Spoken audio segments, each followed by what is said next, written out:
First ୟୁନିଟ୍ଟା ଦେଖ କ'ଣ ଦେଇଛି ନା ଯେତିକି ସବୁ ମାନେ ଏଇ ୟୁନିଟ୍ରେ ଯେତିକି ସମସ୍ତ ଇମ୍ପୋର୍ଟାଣ୍ଟ ଗୁଡ଼ାକ ସେଗୁଡ଼ାକ ମୁଁ ନୋଟ୍ କରିଦେଇଛି, ଯାହାଦ୍ୱାରା କି ଆପଣମାନଙ୍କୁ ସବୁ କିଛି ପଢ଼ିବାକୁ ପଡ଼ିବ ନାହିଁ। ଏତିକି ଯଦି ଜାଣି ଦେଇଥିବେ ତାହେଲେ ସେତିକି ମଧ୍ୟରୁ ଆପଣ ଆଉ କିଛି ମାନେ ପଢ଼ି ଦେଇକି ମନେ ରଖିକି ନେଇକି ଲେଖିଦେଇପାରିବେ। ଏତିକି ସେଇ ଭିତରୁ ସମସ୍ତ ଇମ୍ପୋର୍ଟାଣ୍ଟ ଟପିକ୍ ଗୁଡ଼ାକ ବାହାର କରିସାରିଛି। ଏଗୁଡ଼ାକ 1 ମାର୍କିଆ ବି କରିପାରିବେ, 2 ମାର୍କିଆ ବି କରିପାରିବେ। ଦେଖନ୍ତୁ, ଓଡ଼ିଆ ସାହିତ୍ୟର କାବ୍ୟଧାରା। ଓଡ଼ିଆ ସାହିତ୍ୟରେ ସବୁଜଧାରା କେତେରୁ କେତେ ମସିହା ପର୍ଯ୍ୟନ୍ତ? 1921ରୁ 1935 ପର୍ଯ୍ୟନ୍ତ। ସେଠାରେ ଗୋଟିଏ ନନ୍ସେନ୍ସ କ୍ଲବ୍ ବୋଲି ଯୁବଗୋଷ୍ଠୀ ମାନେ ଗଠନ କରିଥିଲେ। ସେ ନନ୍ସେନ୍ସ କ୍ଲବ୍ର କେବେ ଗଠିତ ହୋଇଥିଲା ନା 1921ରେ ନନ୍ସେନ୍ସ କ୍ଲବ୍ ଗଠନ କରିଥିଲେ। ସେଇ ନନ୍ସେନ୍ସ କ୍ଲବ୍ରୁ ଏକ ପତ୍ରିକା ପ୍ରକାଶ ପାଇଥିଲା। ସେ ପତ୍ରିକାର ନାମ କ'ଣ ଦେଇଥିଲେ ନା ଅବକାଶ ବୋଲି ଦେଇଥିଲେ।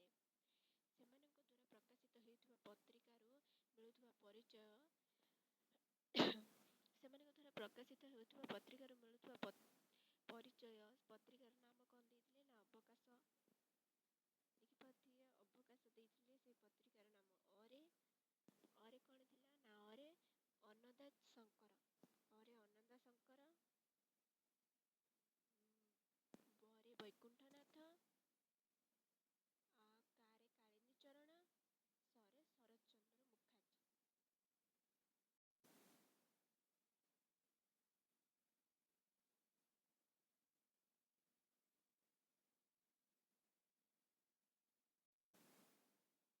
ଶରତଚନ୍ଦ୍ର ମୁଖାର୍ଜୀ।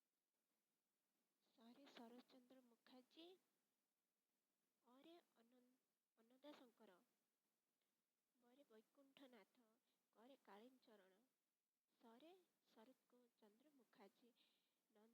ତାପରେ କ'ଣ ହେଇଛି ନା ନନ୍ସେନ୍ସ କ୍ଲବ୍ କେଉଁଠୁ ସଂଗ୍ରହ କରିଥିଲେ? ସେ ଗୋଟେ କ'ଣ ଇଂରେଜମାନଙ୍କ ପୁସ୍ତକରୁ ନନ୍ସେନ୍ସ କ୍ଲବ୍ଟି ସଂଗ୍ରହ କରିଥିଲେ।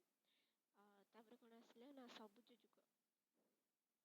ସବୁଜ ଯୁଗର ଆବିର୍ଭାବ କେବେ ହୋଇଥିଲା ନା ପ୍ରଥମ ବିଶ୍ୱଯୁଦ୍ଧ କେବେ ହୋଇଥିଲା ନା ପ୍ରଥମ ବିଶ୍ୱଯୁଦ୍ଧ 1914ରୁ 1918 ମଧ୍ୟରେ ପ୍ରଥମ ବିଶ୍ୱଯୁଦ୍ଧ ହୋଇଥିଲା।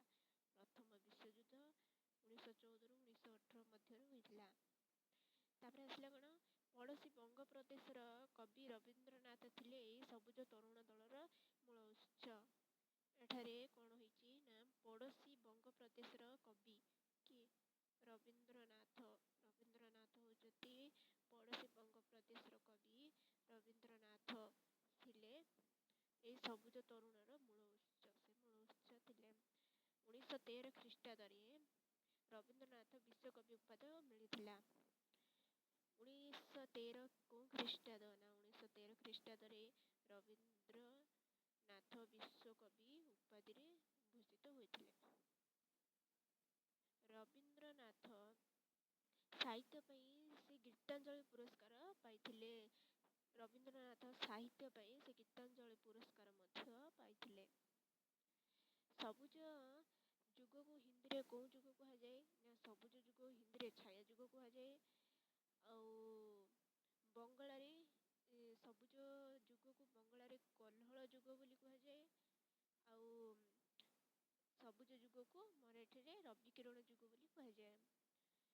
ଓଡ଼ିଆରେ ସେପରି ସବୁଜ ଯୁଗ ବୋଲି କୁହାଯାଏ।